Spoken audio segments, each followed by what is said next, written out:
have, and there are so many things that you can do that I didn't even know I could do when I bought it. One of those is today we're going to make first tray is done. I got 10 my way through all of it'll be about half and half on the extra kind of bubbled up on these. Can you see that? Those of you who don't have a freeze dryer and don't know that, I'm here in the grab some trays and we're gonna head into. But I've got myself a clean tray. You know, it's just like super excited to see how they turn out. That is how the air does. That's how I was tired. I wanted to put on my pajamas. Shut the door to there's no point while it runs my alarm. Although for long-term storage, is this something you would enjoy snacking on in the tractor? Yeah. Well, hey there, my freeze-drying friends. Isn't Freeze Dry February the best? We've had so many amazing content creators bring us so many wonderful things on all of their channels and so many more yet to see.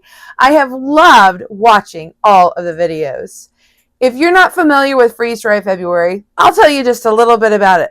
I, Angela, the Inquisitive Farm Wife, came up with this idea where I could gather up some fellow YouTube creators who love doing things freeze-dried.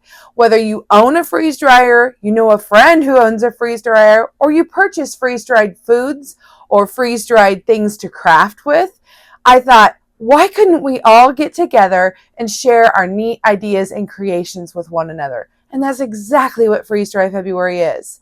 I love experimenting and trying new recipes. I have a passion for food waste.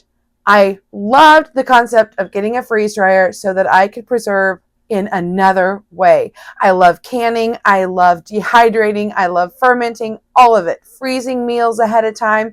You got it. I like to do all of it.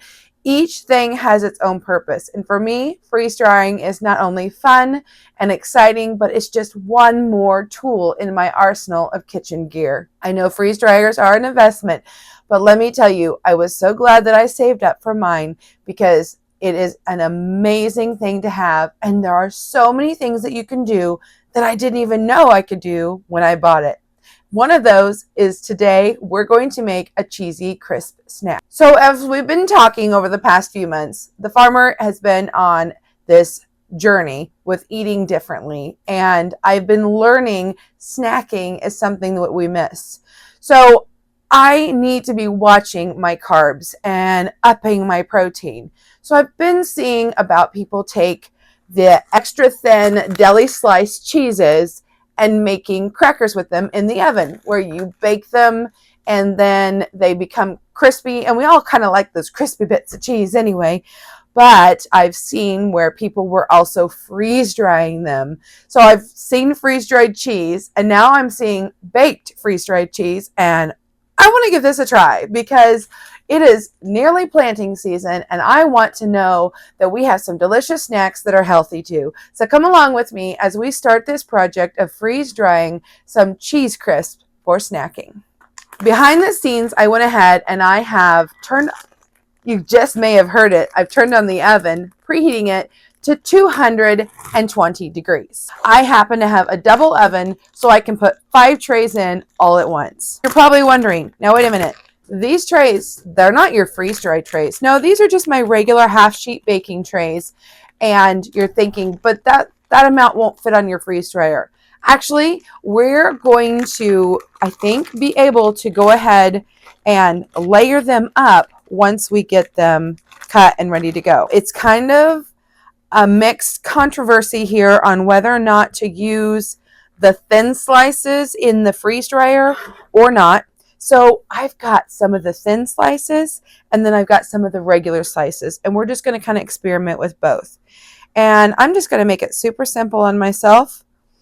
And I'm going to cut these really thin slices into squares and I'm just going to get them almost as close as I can on the tray. They don't have to be perfect. Cheese is an excellent way to get in protein, extra protein into your diet. So I have actually freeze-dried cottage cheese and it will make a an interesting snack in itself, but I kind of miss the chips and crackers, you know? I like to dip things like hummus. It's good in vegetables, but sometimes you just want something a little bit different. So what I've got here is a Colby Jack, and that's one of my favorites. But the farmer, he likes pepper jack. So we're going to try that too. First tray is done. I got 10 slices on this tray, and all I did was just quarter them. So while I went ahead and have this cheese out, because I have that 5th tray, what I'm going to do is I'm going to do 1 extra row of each type of cheese. So I'll get that started real quick. So next we'll get out the pepper jack cheese, because this is the farmer's favorite. And again, it is the extra thin deli cheese. And we're going to go ahead and just quarter this like we did the Colby Jack. For those of you who also have been around and know that I make my own homemade cheeses, you're probably wondering, well, why didn't you use your own cheese that you make at home? Well, there's a good reason for that. I don't have a huge selection of cheeses right now, and I have heard that this really thin deli is good for the type of crackers that you actually make in the oven. So I've been wanting to try that, and it's really hard for me here at home to get my cheese that thin. Even with meat slicers and stuff, I can never quite get my cheese that thin. So what I want from all of you is, if you have some tricks on how you are able to get really thin slices of cheese, let me know. I have tried freezing it for a bit, and it just kind of crumbles on me too much. So I've not really had luck. So I want to know if you have things that you can share with me and everyone else. Make sure you put it in the comments below, because of course I would love to use my own homemade cheese for this. And now I have my thin sliced pepper jack cheese. I'm just stacking them over here behind me until it's time to use them. So what am I doing next, you're wondering? Well, I am getting my regular deli cheese, and we're going to try some of this, because after all, today we are just trying to see what we like best. I need to know the difference between using regular and thin sliced, and see if there really is a difference, if it's worth it, and if we like it. Well, I only have 7. This particular package we happened to get into earlier. How are we going to know the difference immediately without really investigating? Well, what I'm going to do this time is, instead of cutting them in 4 pieces, we're going to cut them in 6 pieces. So what I'm going to try to do is I will cut them in half, and then I'm going to crisscross them from corner to corner, thus giving me 6 pieces, and they'll come out more triangular. So no, they're not going to all be the same size of triangle. Obviously, we've got big and little ones, but I'm okay with that. Continue to do this until I have worked. Okay, so the more that I watch myself work on this, I notice that the big triangle, all I have to do is cut it in half. All right, let's try this again. So instead of just cutting it in half, we're going to quarter it like we had before. And then I want to go ahead and cut those in half. And so instead of 6 pieces, we'll get 8 pieces. And the reason I'm going to do that is because they're going to just look more uniform, and it'll just make more sense in my head that way. They're all a little more uniform in size. And because I didn't quite have enough of the Colby Jack in the regular sliced, I thought, okay, I've got some sharp cheddar here. We'll just use it to fill in the spaces that I would have normally wanted to use for the Colby Jack. So that will be fun to see, actually, a third kind of cheese, to see how it does with this method. Because I think all the cheeses are going to react just a little bit differently, because they're all made just a little bit differently. And I think it probably makes a difference on whether they're fresh or if they're on the older side. There's so many factors. These are not going to be something that I anticipate will be a long-term storage thing. I'll have 2 rows of the Colby Jack and 1 row of the cheddar. And then it'll be about half and half on the extra sheet too, just the same. Lastly, we are at the regular sliced pepper jack. This one does not have papers in between it, But the pepper jack is definitely more flexible than the Colby jack and even more flexible than the cheddar was. This will be very interesting to try the cheddar too. I love cheddar, don't you? It was definitely more fragile. We had more crumbling with that.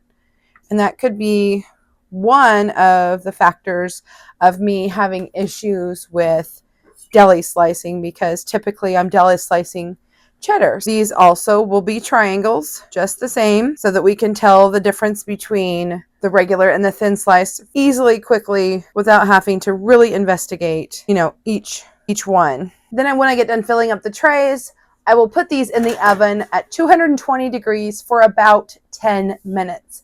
We don't want them to get too melty, so we don't want too high of a temperature, and we don't want them to get too overdone because they will be processed yet again in the freeze dryer. Oven went off. We'll take our cheese crisps out. Let's check them out. Ooh, yes, they definitely got a little melty. Now, I'm just gonna let these completely cool before we do anything else with them. So I'm gonna go on about my day and do some other projects, and I'm just gonna let these set and rest and cool, probably several hours. I am back, and we are gonna work on this project a little bit more, but the next thing we need to do is get our freeze dryer started.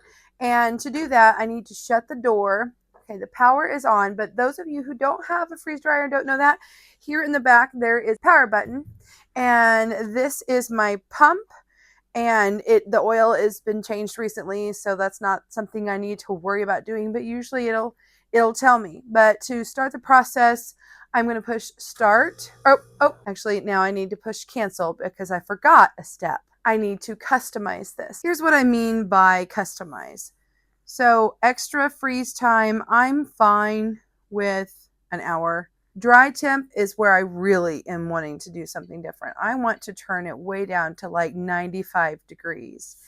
And I have a busy day tomorrow. I do think this is going to take like 24 to 36 hours, but just in case, I'm going to go ahead and bump this up to like 24 hours extra dry time, just in case I am busy. So I'm going to save this.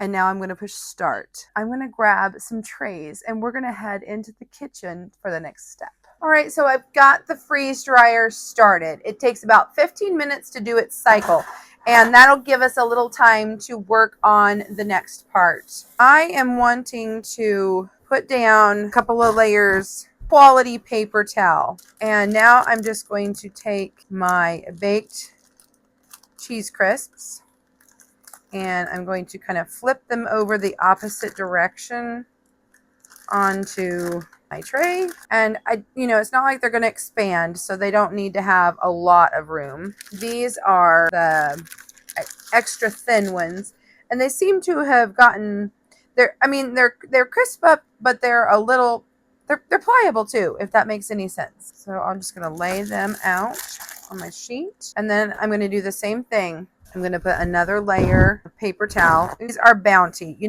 I usually don't get too worked up about what brand I'm using, but I tell you, I think sometimes it really is worth getting a name brand. Now at 95, the cheese crisp will still cook a little bit. If I were to put this up to, say, candy mode at 150, you could actually burn your food. Some foods obviously are more sensitive than others. This isn't a sugary thing, so it needs to go at a lower temperature. Kind of like when I did my herbs.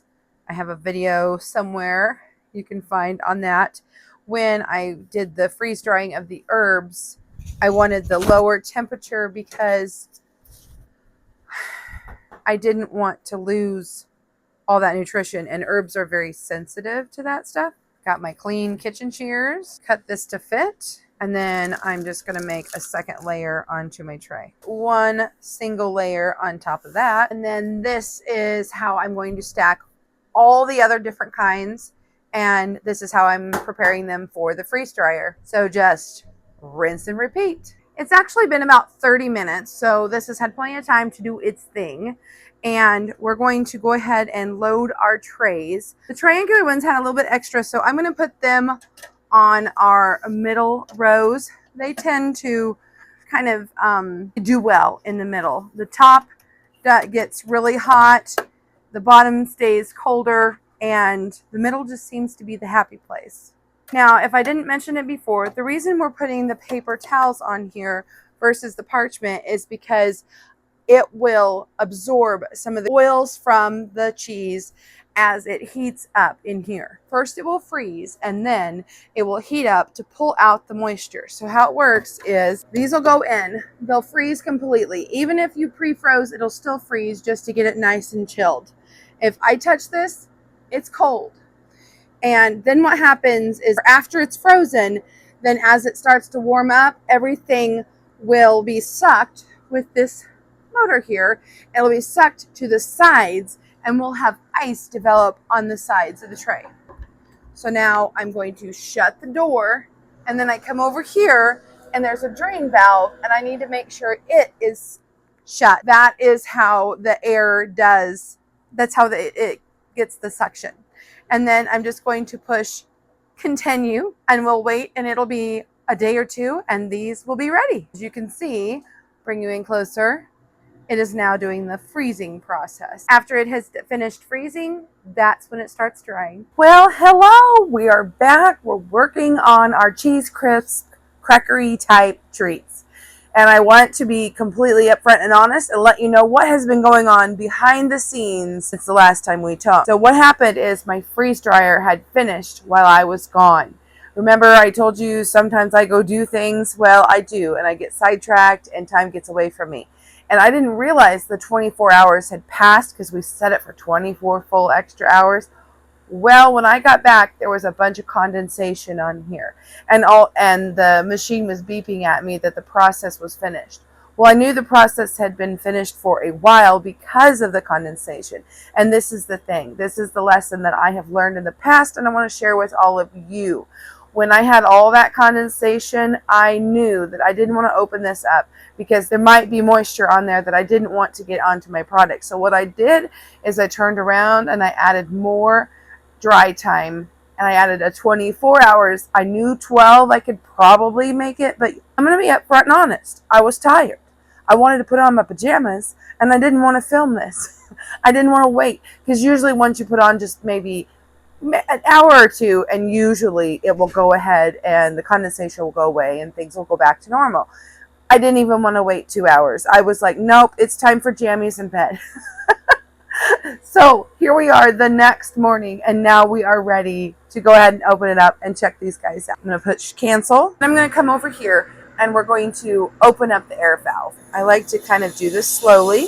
I'll open it up. Our process is complete. So I want to go ahead and defrost this. You see inside there is just the slightest bit of ice. There are some rings. If you look really, really closely, you can see some ice rings in there. I want to go ahead and defrost that, get those ice rings off there because I don't want the fat from the cheese and the oils and the taste to get involved with anything else. So I won't be doing a second load of anything.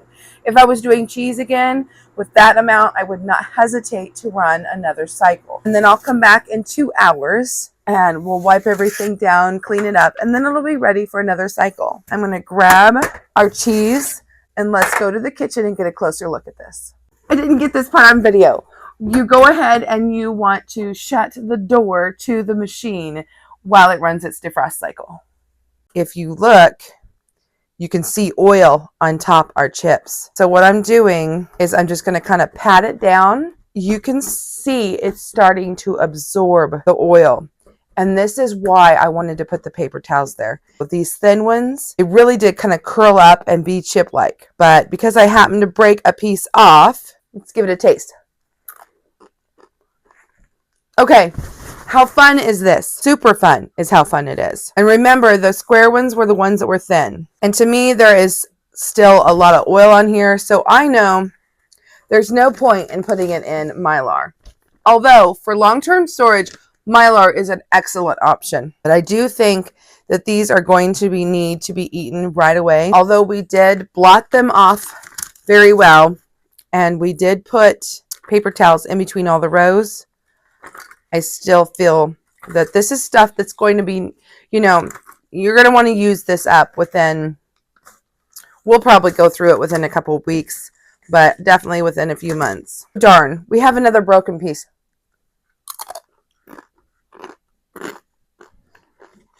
I hope the microphone is picking that up. These thin ones like this, they remind me of like a tortilla cracker, a cheesy tortilla cracker.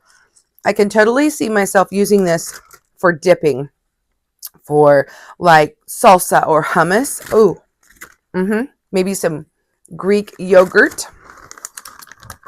And so you can see on my fingers, it's very greasy. This is not going to be something that you'll want to plan to keep for very long at a time at all. Honestly, let's see what is next. Thicker cut cheese. And I'm just kind of rubbing these and blotting these again. Try to get some of this fat off. And they turned out really nice. Let's go ahead and do crunch factor. Okay. They're definitely crunchy, but yet they have a little bit of chew to them. I'm going to put these in a glass jar because I think that they will neat in there. And I also just kind of want to show different options here. You can see that the cheese had kind of bubbled a little, but I do think that the thinner you can get them, the crunchier they're going to be. Filled that jar up just perfectly. So we've got our thick and our thin on the Colby Jack with some cheddar mixed in there. And then we've got our thin and our thick regular sliced pepper jack. So I'm going to now go over to the preservation station and we're going to seal these up. Short-term storage. Here are our jars. People are always asking me, can you reuse your lids in canning? And I always tell them yes and no. I will reuse them for projects like this. So first thing I need to do is turn on my Avid Armor. That is what we're going to be using today. And then I need to connect my little air hose. And I'm going to put it, we're using wide mouth today, so I need the wide mouth attachment. So put on our lid. Put on our sealer, our top, our hose. Push canister, push start. In about 15 seconds, this will be sealed. All right, and then all I have to do is pull out the hose, pull this off, and our jar is sealed. I mean, it's sealed. Let's do that again. One more time. And since I've already had the setting ready to go, all I needed to do was push the check mark and it'll go through the 10-second cycle. We are done. I do like to store my rings with dry goods. I shut it off because you never want to, with this particular model, you never want to store it like this on. Next we'll move over here to where we have the impulse sealer that came with our Harvest Stripe machine. And this is easy. All I do is get close to the edge of the food and then I push down and it quits. And so all this extra can be cut off. We don't need to seal it, but if you're worried, you can go ahead and do a double seal. Depending on what you use, what material you use, there is a dial here for the temperature. Now, we're going to be eating these right away, so I'm not terribly worried about preserving them, but I wanted to show you different ways on how you can save your food. So like if I knew, in a week I wanted to go on a kayaking trip or something, I could have those. Thank you for coming along with me as we went through this cheese chip making adventure. This is the first time that I have done dairy in this way. I have freeze-dried a lot of goat's milk. It is a naturally homogenized milk and I have had good luck with it. I've had no problem storing it. If I have a video on it, I cannot remember right now, but if I do, I'll post it somewhere so that you can see that. But I do eggs and milk and goat's milk a lot. And here, I'll show you. Here is what the milk looks like after it's been freeze-dried. I know many of you have been asking about dairy. And so yes, dairy can be done, but there are some limitations to it.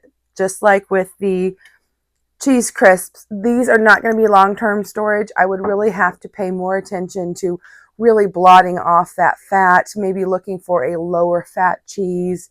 So yes, it can be done, but will it take special steps? Sometimes, depending on what your purpose is. But for me, these are going to store perfectly well, just like this, until we're ready to snack on them. And then I prefer using a jar like this because you can open it and reuse it, if you don't want to use them all at once. So anyway, thank you so much for being here. Don't forget, this is part of the Freeze Dry February collaboration. And I, Angela, am your host. And I'm here to encourage you to watch all the videos all the way through, make heartfelt comments, and down in the description box of each and every channel, the show notes down below, you will see a special link that'll take you directly to Harvest Right, where you too can win a medium freeze dryer. Good luck, everybody.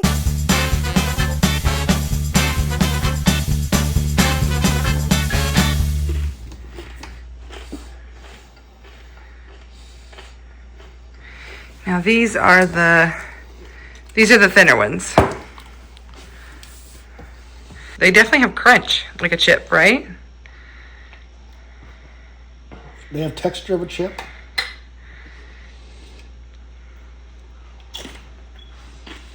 Those are crunchy because I can hear it, but they're different though, right? This had better texture. The thinner one. The thinner ones. Okay. Is this something you would enjoy snacking on in the tractor? Yeah. Or whatever? It'd be very good with salsa. Okay. Time to make salsa. So you kind of tried to make cheese chips before, right? You want to tell me about that? Yeah, the chips I made were awful, and yours were very good. Okay, well, what was the difference between yours and mine? Yours were crunchy, and mine were oily. And how did you make yours? I just fried them in a pan. Okay. The more you know.